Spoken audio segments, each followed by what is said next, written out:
Sup, Shredders? My name is Logan, aka Spider Hands, and welcome to an SB Reacts, where today we have ourselves 6 tracks off of an album from Ellis Hadlock Music.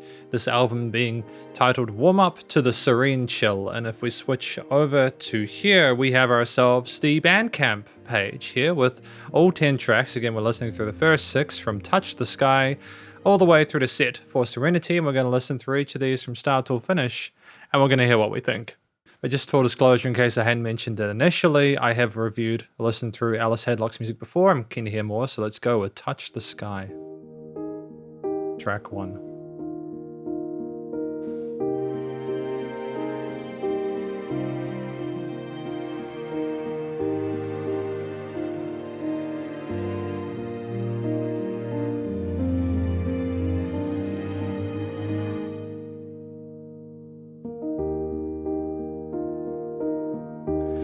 And it's typically instrumental music as well, which is quite nice.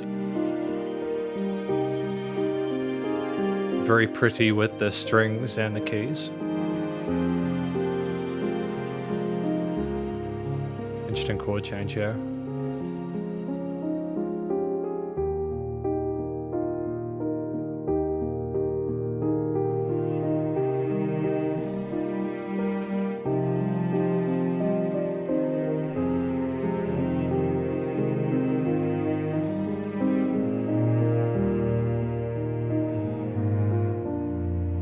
Great use of the cello on the low end as well.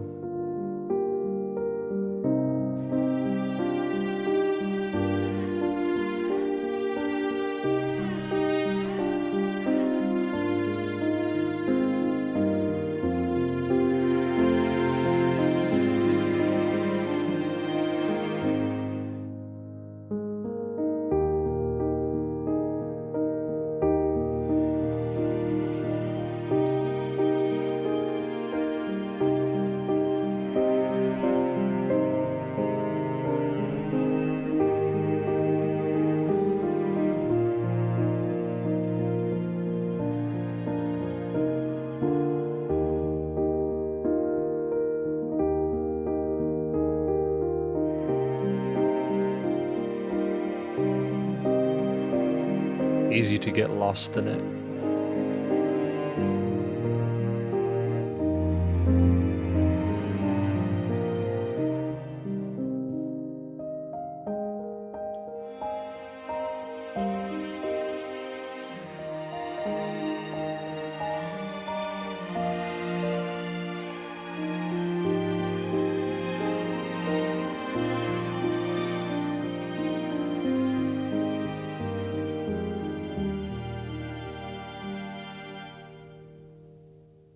So that was the first track, Touch the Sky, from this album titled Warm Up to the Serene Chill. I think that it's more than adequate to be able to sort of describe that, quote-unquote aesthetical vibe.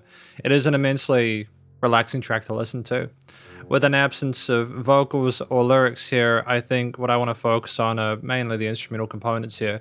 Although, to be fair, it is predominantly strings and piano. So one of the first things I want to mention that I think works quite well here, it is the minimalism of the composition. It allows us to really appreciate the high, mids, and lows of the string sections, as well as the keys kind of maintaining a presence in the middle as sort of like an anchor point, I suppose. The chord note kind of rhythmic phrasing establishes an eighth note sort of pattern rhythmically throughout that is contrasted by the different ideas on the keys. And I appreciate that you've got a smoothness with those strings that contrasts with the tone of those keys, even with a more sort of mellow, subdued tone with like a bit of reverb on them. There's a sense of innocence with the key texture itself there. I think especially when you've got those major and minor chords there with occasional extensions where there's nothing stressful about it. It's very kind of like, it's like a cozy blanket. I say that a lot, but this is one of those tracks. But it almost sounds like when the strings go into the upper register, it's like the sun shining in the morning or rising. So I think that you do have some moments where the chords go down in terms of the pitch,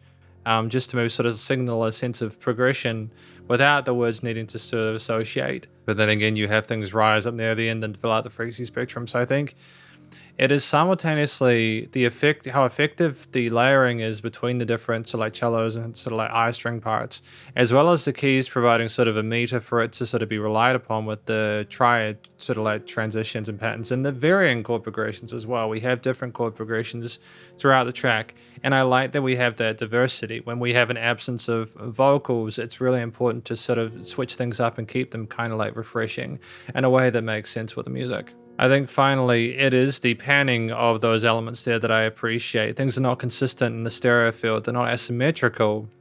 I don't think that'd benefit us, especially if it's distracting us. But I just like the use of headroom there, the dynamic range to it, coupled with the mixing and the EQing of things, and the way that it seems very natural. You know, you're not enough diversity within the performance composition itself. It is elevated by the fact that it sounds polished in the post-studio side. And it kind of sounds like you're going up to touch the sky when the strings rise, so we're off to a good start. Bit of a longer one this time, but that's okay.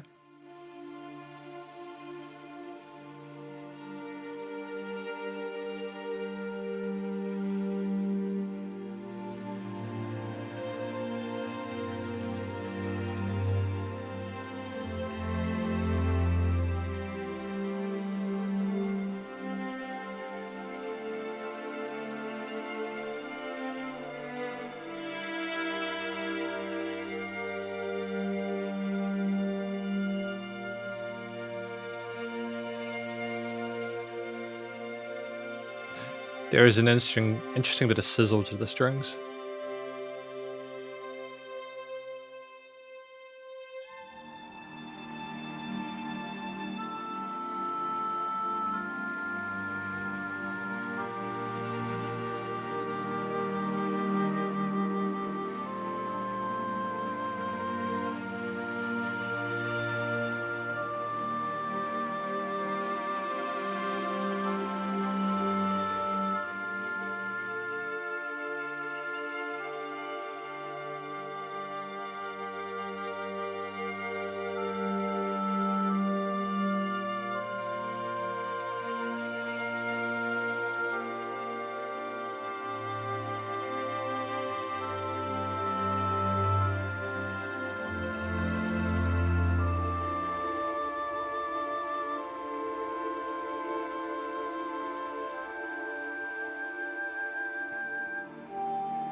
Interesting kind of like honky mid-range resonance that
is it a Suona or something like that?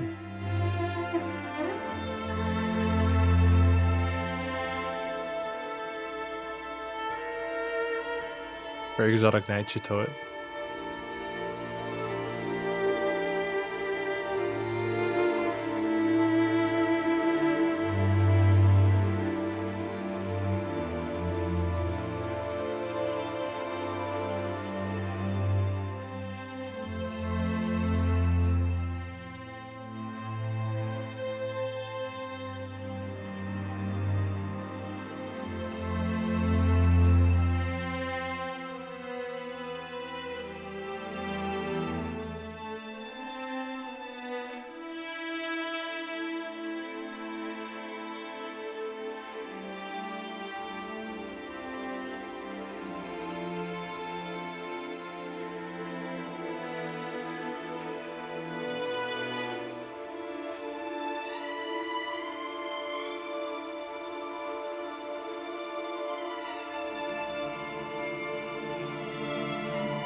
So that was a really interesting sort of tension at the end of that piece there that I wasn't expecting. It's an immediately soothing track that kind of pulls you in to bring the love, but then it kind of amps up as it goes along. As more of a journey piece than the previous track had a longer form factor, 4.5 minutes. I think one of the things that works really well is the fact that it does structurally make sense, and it also never stays in one concept for too long.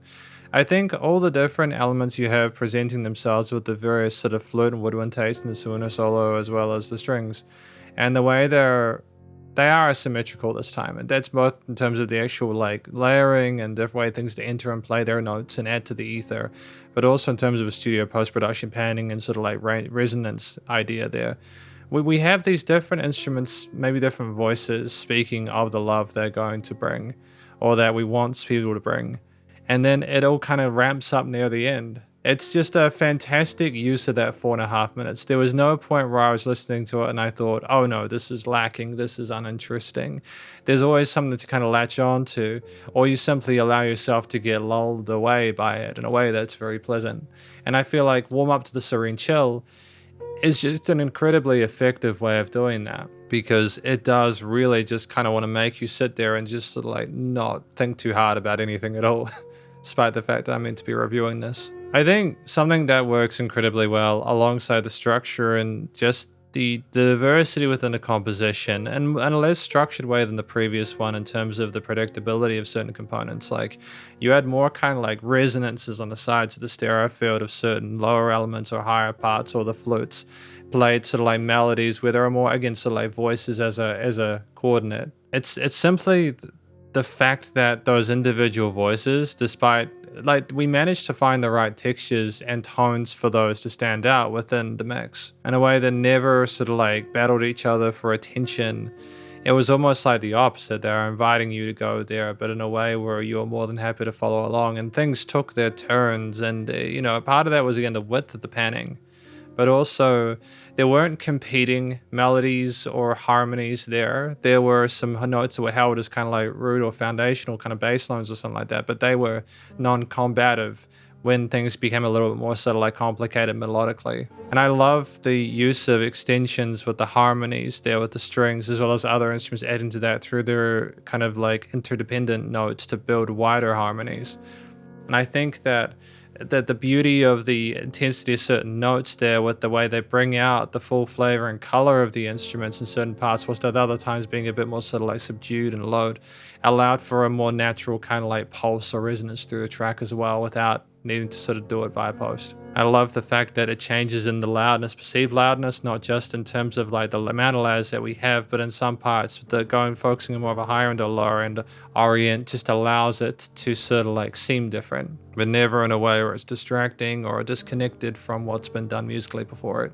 And we do go on this kind of like gradual, I'd say somewhat linear sort of like movement from the beginning, where things are very, very quiet as well. This isn't necessarily a structural thing so much as it is a compositional device there. We're not even necessarily adding a whole lot more to get that added kind of like oomph near the end.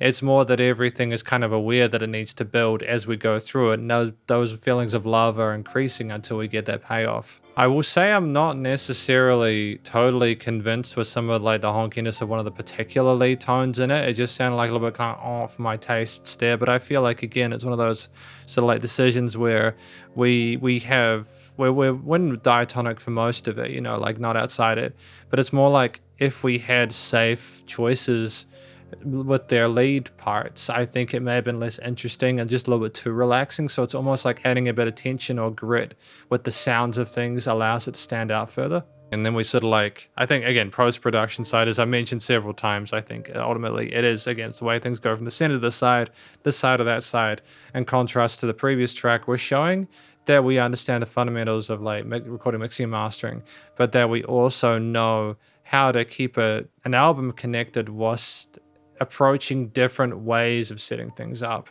so that they don't become too similar. I just think, it's playing with the dynamics and intensity of certain notes there that really sort of like elevates it. So again, just great use of time. I do feel incredibly relaxed, for sure. Space Joy, track number 3.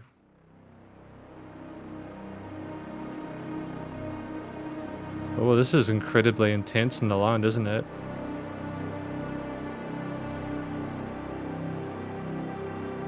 Is that a sizzling synthesizer we have there?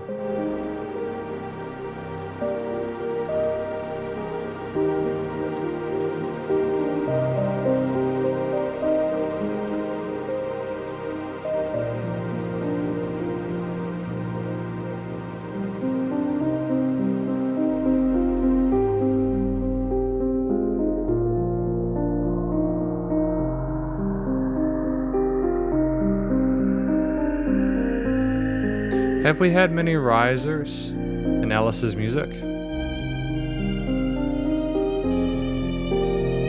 Sorry to interrupt, I'll go back so we can hear the solo in full, but just I also liked how that kind of sounded like a ship going up into space. I'll try not to interrupt it again, but just needed to point that out in case I forgot later on.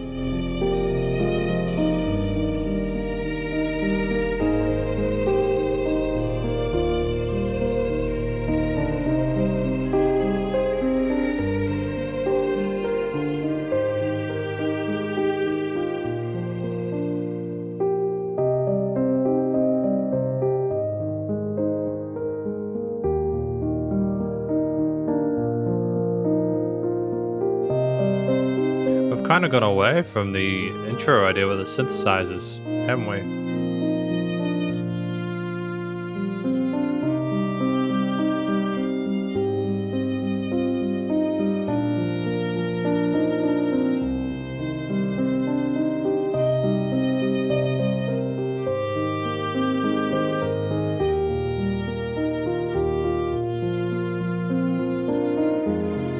It's disingenuous to say that the piano is focusing on the triads because we are exploring the scales. The right hand is active.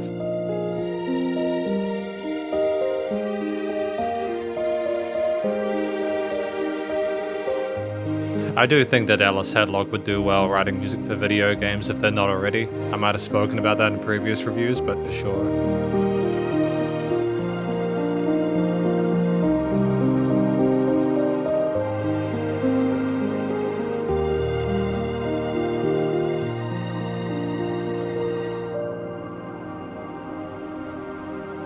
Now see, this is an interesting about face.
And see that tail at the end there with just how it takes a while to fade out and decay, but it holds for a bit and then releases. Almost like you've done several trips into space, whether you go and, because you had the initial sound of the riser and then we had it again. I'm wondering whether we went further into space and we're kind of lost in that sort of like void. But yeah, Space Joy, it does seem to me like we were trying to balance a lot of our sort of like more kind of instrumental piano leaning tendencies of the strings and stuff with a mixture of kind of like sci-fi ambience with the kind of like fuzzy synthesizer that we had at the beginning, kind of like oscillating in the root notes. I thought that was an exquisite design decision. I like the A and B kind of contrast we have there and how we like later on try to integrate and provide further context and connection. I mean, it's just a very different feeling at the start of this song. So I think part of what I like about it is that it just asserts itself so immediately, whether it's seeming like a sci-fi film, like you're going into space. You can hear sounds like the riser of the ship going up, so you can imagine what the music is trying to describe to you vividly. And that's so important with instrumental music. It demonstrates we do not feel the need to hold the listener by the hand and make it too obvious. And then we have the kind of right hand play some sort of like melodies and like the treble, and then we have the left hand, or rather the left hand being in those lower sort of bass synths, and it provides more connection to maybe previous parts, such as the first track of this.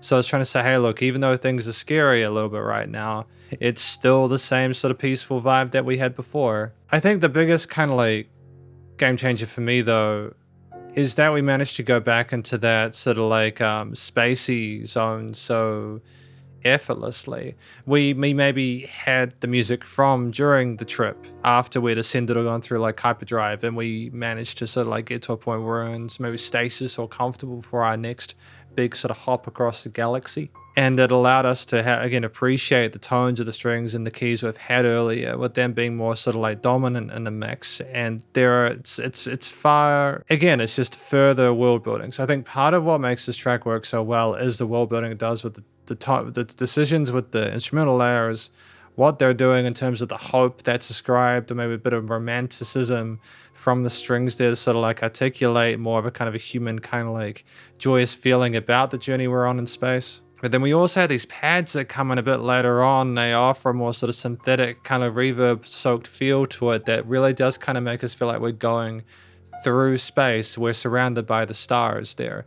I think introducing those analog and sort of like digital elements there is just so effective, or acoustic and digital ones. It's just being able to blend those two is not an easy thing to do, but it showcases our expertise. And like there are these elements of sub bass that are phenomenal on low end as well. I enjoy the fact that there's that resonance that is very difficult to pick up in these headphones, because if you know what these headphones are, they're not super special. This isn't a flex. It's more that they're very, very adept at picking up inconsistencies or issues with mixes. And I don't wear them to be mean. I wear them simply because if I'm giving feedback on a mix, I want to understand how it sounds in its worst not its worst possible, but like I wanted to hear if there's an issue so that I can sort of talk about it without it, doing a disservice to the piece. But yeah, ultimately, just a very satisfying track in terms of the way it flits between the more sort of like space travel, sort of like sounds and sort of movements there, with it simply being that held note, that kind of grit, that kind of rumble, as well as the low end sort of sub bass, making it a bit more sort of somatic. You then also have a further return to previous parts to let you know things are still relaxed with the strings or the keys. And then, as we go along, we simply have that resolution there of sorts where like things fade out near the end. And I don't think they fully resolve. It's more like kind of like a hanging note to let say, hey, we've gone away. Where will we end up next? It's just fun design decisions of music. We're sticking to the main sort of modus operandi of the piece we started with initially, whilst finding different ways to represent it. So ultimately, yeah, incredible effective studio production, the A and B side with the structure and the instrumental choices, and playing around with the sub basses. Those are the things I enjoy about this track. We got 7 Dreams, track number 4 for today. We're loving our slow builds, our automation of volume, or our crossfades.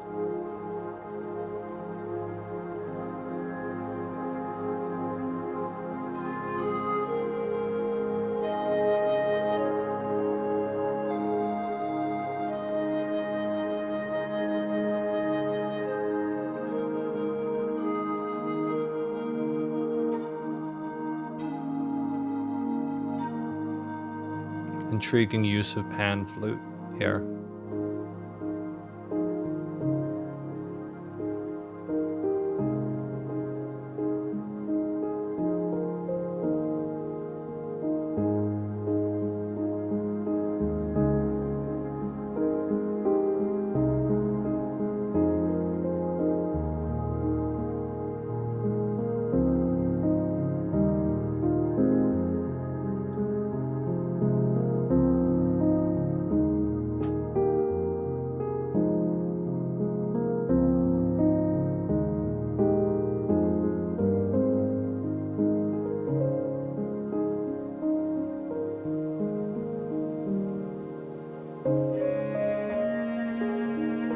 Satisfying transition.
interesting rhythm there.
Excellent.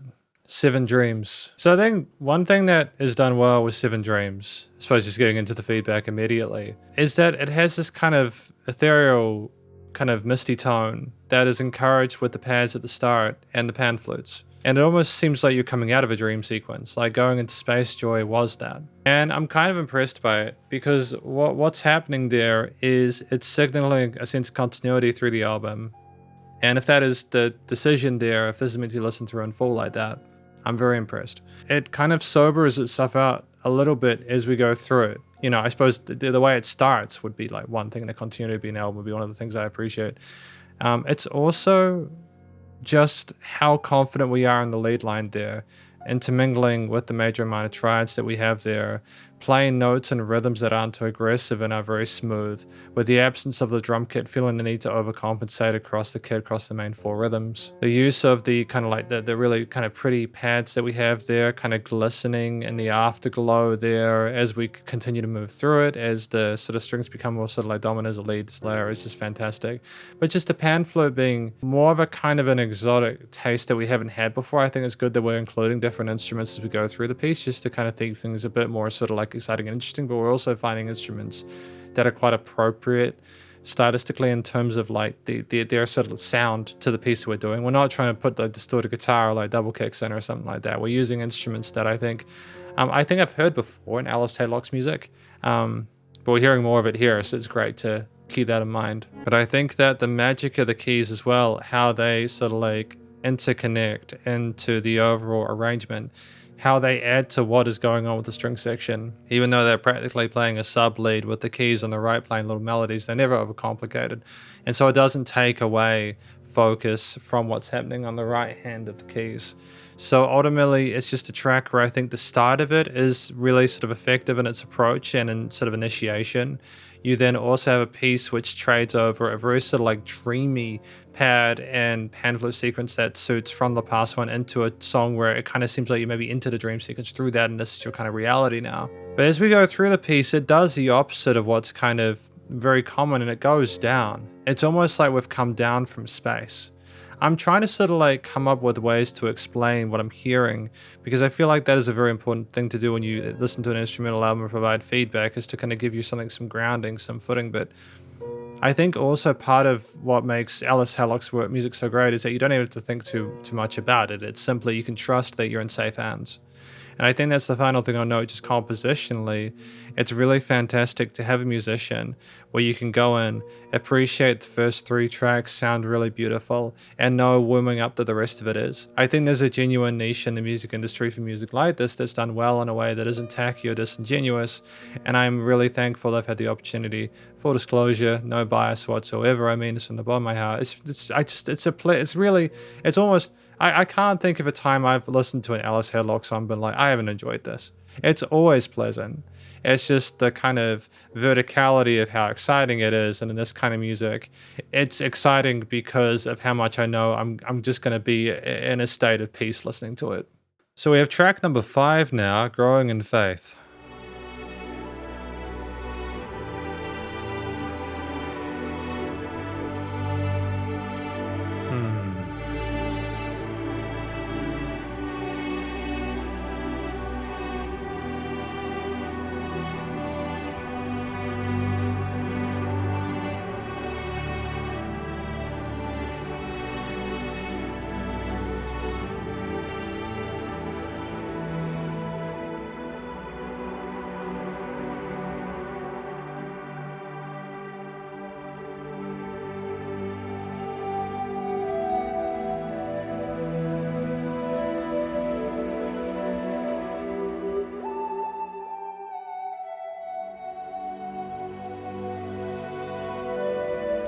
Just how do you produce that?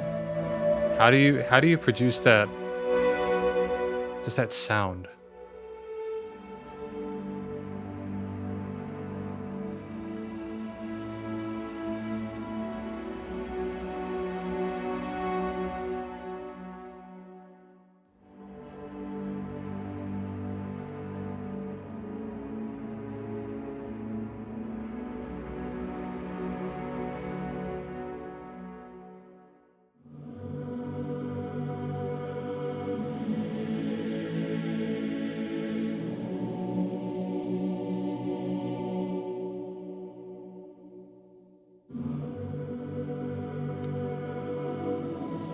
Having a choir with growing in faith is an interesting choice, but I dig it.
And just returning to this.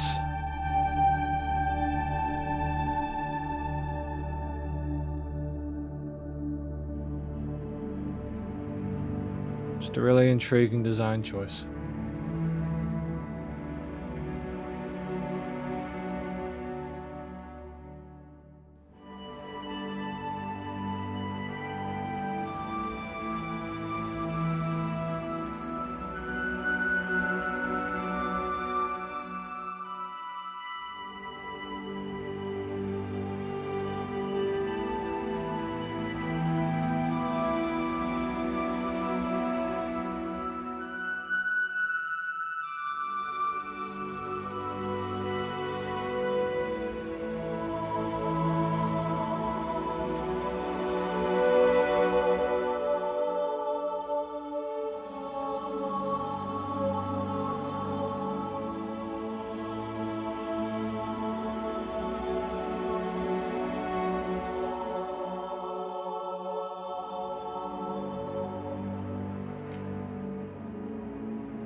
Phenomenal control over the sub bass.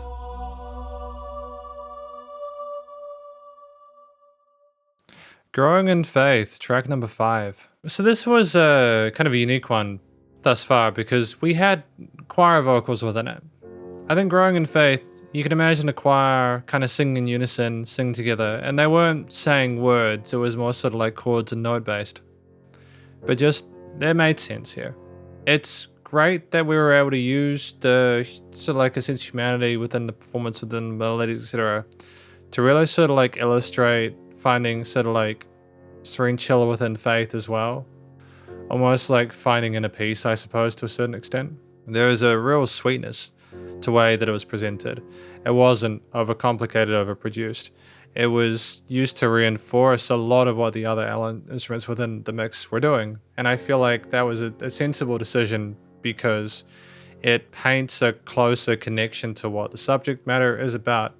And it's something new that we haven't heard throughout this release, whilst kind of like not straying from the instrumental leaning of this piece. I think another thing that is quite effective is that it goes up and down in waves of intensity there with those strings, with a constant majorish kind of leaning to it. We sometimes return back to the minor, but a lot of the moments where it becomes really huge sounding are when we are becoming, I suppose, stronger in our faith, and that resolution is further propelled and bolstered as we go through the piece by the vocal layers that come into certain parts. And I'd honestly, in some parts, reminds me of the Lord of the Rings soundtrack, the movie soundtrack. The strings, the string section sounds absolutely gorgeous. There's a lovely shimmer and sheen to it. It sounds cinematic. It's commercial grade. And we have some woodwinds come in to sort of add more to the expanse that is this piece. But just the way the notes and chords roll off of each other, the way it creates this habitat for the theme involved, harmonically, as well as with the addition of the vocal takes, is really pleasing. And we have like these pan flutes return in some other parts as well alongside the vocals, and they rise and then they come away. And it's almost like we're messing with the expectations of the listener a little bit. We're saying, okay, we're not going to give away too much of this at this point, So I think ultimately, if I were to say what was most effective in this, it would be the vocal parts. It would also add the inclusion of the vocals without story element added to it. I think as well, the way that the music does go up and down intros and waves of intensity, growing and then maybe sort of like questioning things and then going back up. But I also feel it's a re-inclusion of other elements within the mix in a less sort of like direct way, with the strings being incredibly prominent in a way that does make it seem like more of just a song. It's that kind of like cinema soundtrack kind of sort of like quotient we're going for. And I just think the combination of those elements is really effective. But finally, track number 6, Set for Serenity.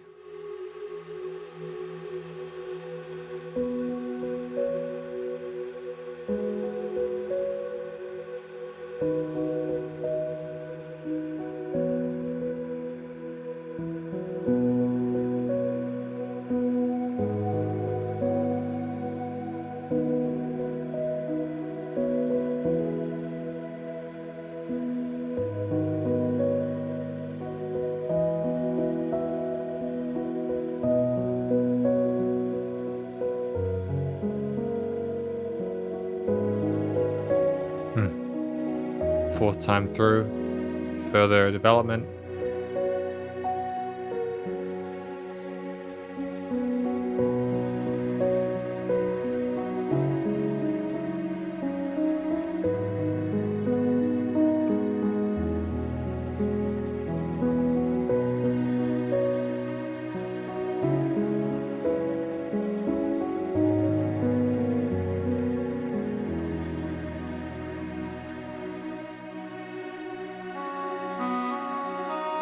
Oboe, clarinet,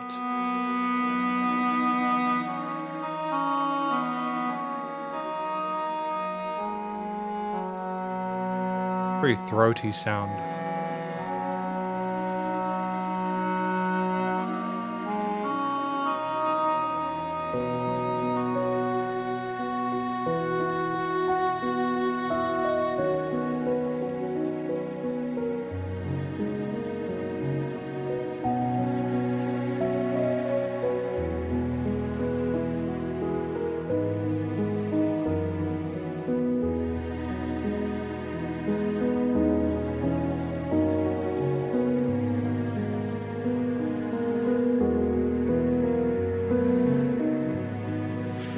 That was a rare moment where I wasn't sure about that note just then.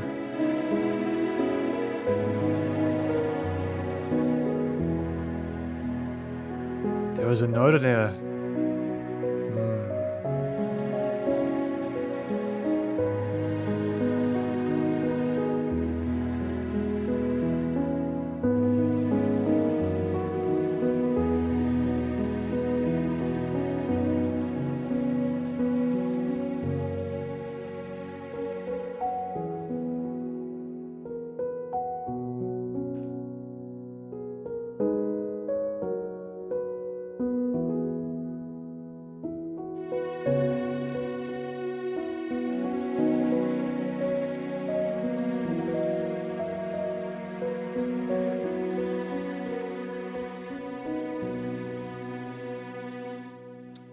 Yeah, there was a note or two in there that I wasn't necessarily sure about. I don't want that to be the main takeaway because I was happy with the vast majority of that piece. There were just one or two notes out of the entire album that didn't necessarily seem as if they were in scale or in pitch, but that was set for Serenity, track number 6 off of this album, Warm Up to the Serene Chill, the final track for today. What do we think about this one? Because this is an intriguing one. I feel like this album has presented us with a sort of a core expectation and has delivered. I think that this almost feels like a way of wrapping up a few loose ends in it. We didn't have as much sort of like thematic development maybe as you had in previous tracks. It almost seems like a very sort of like self-assured yet kind of like quiet, can sort of like a piece that is comfortable with the occasional flickers of piano part. They're very comfortable at exploring in the tribe-based orients there and allocates notes through the scales. And there are more strings. There are more strings there with the elements they're kind of building up there. And there's also again an oboe, which is just a really fascinating kind of like sharp texture within the track where, and I say texture a lot, it's the best word I can think for it. A different element, a harsher sort of like, you know what I mean. But it's kind of played in a way that is beautiful though. It's not sort of like aggressive or kind of like abrupt in its, approach or timing there. You have careful, methodical development of these tracks within this piece, or these individual instrumental layers, and they come in at a way that is not predictable yet still like welcome. But just, I think part of it is that it's basically, again, an iteration of what we had initially put through the album, with the oboe being the main sort of like point of like change or contention, with its being sort of like more dominant. And I do like the way that the oboe kind of like interacts with the piano. It's nice for that lead layer to have that awareness of the other elements and to rhythmically and harmonically sort of like it shows a sense of cohesion with that. But while there were different chord progressions of bass lines, it seemed like it was trying to sound pretty, set for Serenity. Even if there were occasional moments where it's like, oh, what's that? Like we're back into like the flow and the smoothness of being Zen. So yeah, again, nice summation of what we've had so far. Great sort of return to some layers that we're very comfortable with. A very sort of like pleasant sort of single experience on the instrumental part there, where it's more about the feeling it provides rather than trying to sort of like take you on a massive sort of like dramatic dynamic journey. And I feel like the progressions in placement and development with the added layers as we go progress are a nice sort of like contrast, not in terms of like quality, but in terms of like how other tracks have been. For example, like Space Joy, if I'm not mistaken, Space Joy was very kind of A-B with its approach in certain elements. But we're going to talk about this album more in the conclusion. Because welcome to the conclusion of my review of these 6 tracks from an album named Warm Up to the Serene Chill by Ellis Hadlock Music. So, first of all, what do we think this album is about? I think it is about warming up to the Serene Chill. It's about, just being comfortable, cool cucumber. It's warming up to the idea of just simply being at peace without things needing to be sort of hot and heavy. I appreciate that there is music that exists where it is not prying and clawing at your eyes and ears for attention.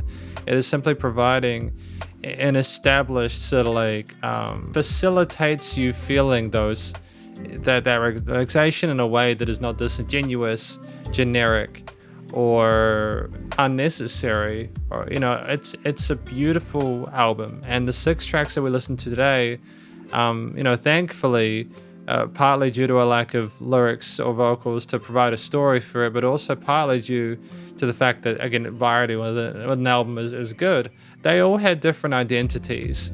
Granted, some are more similar than others. I feel like Set for Serenity had more sort of like closer connections in terms of the layers used and the different textures and timbres as like previous tracks. But Space Joy, for example, was very different. But I do appreciate nonetheless that we had connections between some core elements like the strings and the keys, and that ultimately, I just think we were overall describing different ways of feeling peaceful and feeling comfortable. Again, like Space Joy, going to space and having a wonderful journey there. Touch the Sky, the glow of the morning, the strings up in the upper register there, reaching for the sun. Growing in faith with the chants, because again, we did have vocals, they just weren't singing words. It was more like the vocal kind of choir there, singing notes and melodies and harmonies, and that was a great sort of bit of variety there as well. So there was enough range with the different tracks to kind of understand how they approach or like kind of like consist with the titles. Things made sense there. So if we take what we understand this album to be about, and then we talk about my overall comments on this album, because I've given my own sort of like mini conclusions for each of the 6 tracks at the end of listening through them. One of the things I think works really well is that we didn't have vocals. I think that in this situation with this piece, we didn't need to overcomplicate or over-explain. It's more about how it makes you feel. And I know that's such an obvious thing. Why wouldn't music be about what it makes you feel? But honestly, a lot of music is kind of academic. A lot of music is also kind of like bashing away at you for attention constantly. It's like a puppy. It's like a neglected puppy. It's brutal, and it's kind of it's in this day and age, it's rational to need music to be, for people to be attentive to that, to kind of keep people's attention. But at the same time, it's also like, why can't it sound good? And why can't music make you want to listen to it as it is? What if we focus on making music that is just a pleasant, nice experience? Can that be a unique selling point? You know, like, I think that there is room and opportunity for that, and we have that here. Again, I'm not going to speak too much on this because this is related to this album, but basically with Ellis Hadlock's music is unique because of the enjoyment I have with it. There are a few instrumental musicians I've heard over the years. They do different styles of instrumental music. They are not comparable, and I'm so thankful for that, because honestly, I think the lack of having vocals forces people to be more unique with their approaches in order to facilitate a more interesting listening experience, and I that's effective here. I like music with singing. I just like every single song I hear to be memorable. Another thing that I think works well throughout this album, it's the choice of the instruments here. So we're using ideas and concepts that allow us to relax, and they're not intense or overwhelming. There are even some parts, like in Space Joy, where there's like kind of like a wobbling, oscillating, sort of like crunchy bass, or like a kind of a gritty bass tone, and some sub bass, you know, like resonances or builds, and you can feel them. But there's never a point in this album where I was like, wow, I feel uncomfortable. You know, even if there are occasional chromatics, a lot of it is predominantly diatonic because of the fact that it's more relaxing to listen to stuff when there are not the notes outside of the scales and keys. But there are extensions to the harmonies, but then those harmonies are also not sort of like, they're smooth sounding, they're pretty sounding, they're serene sounding, which is important because part of that is due to how the instruments sound, how the keys are presented with a kind of like a smoothing of the high end on the keys there. The strings having a wonderful sort of like low to them when they get a bit louder in the mix, but are otherwise kind of subdued. And I appreciate the range there, the dynamic range of the piece as well. It's more of a post-production thing, I suppose, as well as an arrangement thing. But just in terms of the sounds we used, there were points of kind of like juxtaposition, I suppose, with like the oboe, the other sort of like woodwinds being a bit kind of sharper, but then they're a sometimes thing, and they're well produced, so therefore it's more to make things kind of like sound a little bit kind of more exciting, I suppose, in a way where it doesn't distract from the relaxation element. There's actually a lot more that I want to sort of like talk about here, such as the way that each song is structured differently in a way that's really kind of fascinating and adds a sense of individuality to it, as well as the different instrument arrangement makeups. But I think the thing that I will sort of focus on is the final point there, outside of, again, like this, the synth basses and the pad elements there, and the pan flutes that sounded wonderfully kind of like magical and ethereal there, and the use of lead layers for appropriate approach there without overcomplicating things. It's the studio production, so ultimately I feel like the way we heard the pianos, the keys, the flutes, the woodwinds, the oboes, the strings, the synth basses, the sub bass, all of it was heard nearly within the frequency spectrum. Sometimes it was more sort of straightforward with the way that it's approached in the stereo field. There were things running on headphones, but other times, such as with Bring the Love, they came from like side to side. It was unpredictable, and that made it far more intriguing. And that was something that wasn't, continued with each of the 6. We had range there. It was creative. It was cool. We aren't just kind of stock pasting what we've done before for the other 5 there. We're treating each track like its own adventure, but in a way which is very soothing. You know, that the song itself is soothing. So I love that. And so you've got to have your EQing and resonant frequencies down. But even when they were resonant, it was done in the way which was quite satisfying for the most part. Again, there were some parts where it was a little bit sharp, kind of like a low mid, kind of like raw kind of resonance to one of the lead instruments that I heard that I wasn't super sold on, but like it's also a subjective thing, you know. And again, contrast between ways things sound, you know, notching things within a frequency spectrum is important. There was immense dynamic range, things not the same loudness all the time, so that was very exciting. And typically we kind of like rose into it, and sometimes we went up, or sometimes I think in terms of like Seven Dreams, if I'm not mistaken, if another, we actually went the opposite direction. We came down afterwards, and that was something I very rarely hear. So I was kind of excited to hear a different approach to the way we develop pieces, to kind of allow them to kind of peter out and to go on that natural bell curve across several songs. But it was nice and light without pumping, so bus compression, limits handled. I have no complaints about the way it was produced, you know, commercial grade in terms of that approach there. I think as well, again, the lack of vocals allowed for a more unique, interesting, you know, really sensational listening experience. I feel extremely relaxed right now. And so effectively, it's mainly sort of like the vocals, or rather the lack of them, as well as the way the songs are written, performed with the reliable sort of like few kind of key aspects, as well as the occasionals on the side, and the sort of sound design, and also the studio production, which I think are the highlights for me personally of this album. But thank you very much for watching my review of this album from an actor named Ellis Hadlock Music, titled Warm Up to the Serene Show. I've got no real complaints about it. I think it's a fantastic addition to the discography. They've got 18 albums at the moment, which is phenomenal. I wish them the best of luck in future. But if you enjoyed this album or the tracks off of it, please do go show them some love via their various social medias and their Bandcamp page, and stay cool and stay safe. And please remember to support your local musicians and artists at this point in time, as need to help more than ever with all the crazy stuff going on in the world. And I will catch you in the next SP Reacts. Spider Hands out.